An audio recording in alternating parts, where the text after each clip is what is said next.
Assalamualaikum warahmatullahi wabarakatuh. Selamat pagi siswa kelas 10 SMA Negeri 10 Banjarmasin.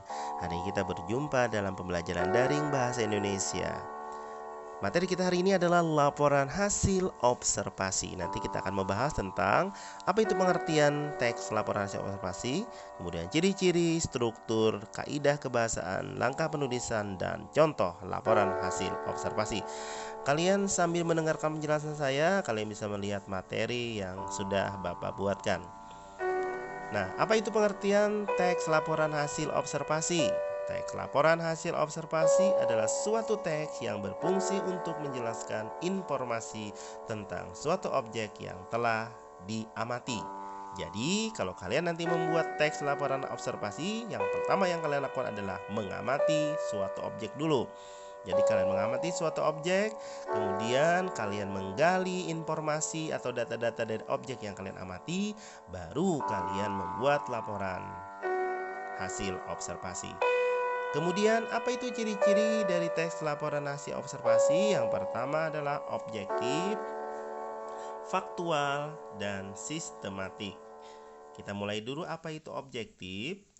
Objektif adalah laporan disusun berdasarkan keadaan objek tunggal dan nyata yang diamati secara langsung. Jadi, kalian melaporkan itu berdasarkan keadaan real, nyata dari objek, satu objek ya. Jadi tidak boleh beberapa objek supaya kalian fokus pengamatannya dan itu benar-benar kalian amati. Kemudian yang kedua adalah faktual. Jadi laporannya disusun berdasarkan fakta atau data-data atau informasi yang memang sesuai dengan pengamatan kalian. Maksudnya tidak boleh ada yang ditambahi atau tidak boleh ada yang dikurang-kurangi.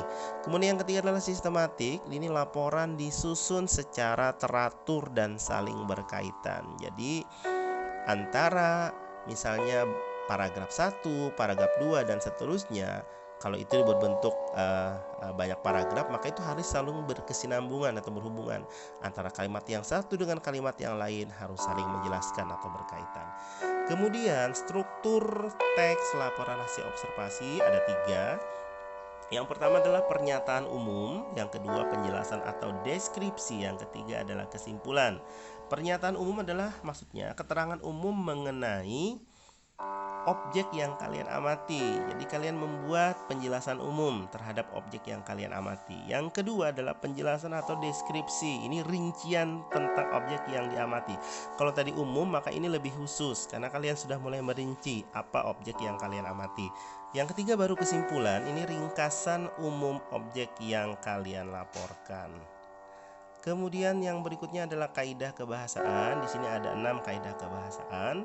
Pertama, menggunakan prasa nomina, kata kerja aktif, menggunakan kata kerja relasional, menggunakan kata hubung, menggunakan kalimat utama dengan rincian objek, dan yang terakhir menggunakan kata ilmiah. Maksud prasa nomina ini adalah kata benda ya. Kemudian kata kerja aktif, ini kata yang bermakna perbuatan secara aktif. Nah, kemudian kata kerja relasional, kata penghubung pasti sudah tahu. Kemudian kalimat utama yang disertai dengan kalimat penjelas yang berfungsi untuk merinci kalimat utama tadi, baru menggunakan kata-kata ilmiah. Kemudian langkah penyusunan seperti kita mengarang biasa ya. Yang pertama adalah membuat judul berdasarkan observasi yang kalian lakukan. Kemudian yang kedua membuat kerangka paragraf. Kalau kita karangan biasa, ini kerangka laporan.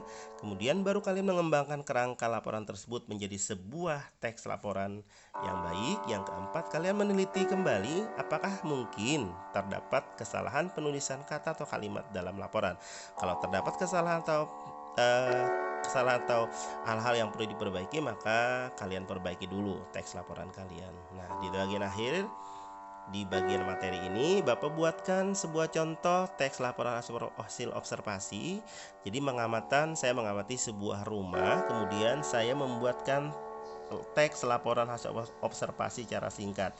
Jadi di situ misalnya sebuah rumah berukuran besar, kemudian memanjang, dindingnya berwarna hijau, ada 3 buah tiang, apa warna tiangnya, nah, bentuknya apa, itu dijelaskan. Jadi kalian bisa baca sendiri contoh teks laporan hasil observasi.